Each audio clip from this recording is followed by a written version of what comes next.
DSC notification ఎప్పుడు? DSC పరీక్షలు ఎప్పుడు జరగనున్నాయి?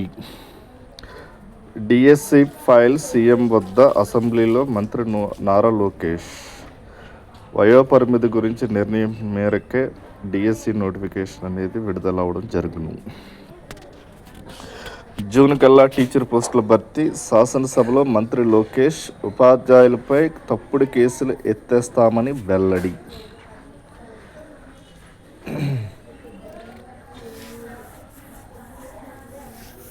విద్యా సంవత్సరం నాటికి మెగా డిఎస్సి పూర్తి. అంటే జూన్ కల్లా డిఎస్సి సంబంధించిన ప్రక్రియ పూర్తి చేసి ఉపాధ్యాయ పోస్టులు ఇవ్వడం జరుగుతుంది. రాష్ట్రంలో వచ్చే ఏడాది నుంచి 2 రకాల ప్రాథమిక పాఠశాలలు డిఎస్సి పరీక్షలు పూర్తయిపోయి మే 11 నుంచి 30 వరకు పోస్టింగ్లు ఇస్తారని ఈనాడు పేపర్లో సమాచారం. ప్రాథమిక స్కూల్లోనే 3, 4, 5 తరగతులు 130 మంది విద్యార్థులు దాటిన స్కూల్కే హెచ్ఎం. వచ్చే ఏడాది టీచర్ల బదిలీలు.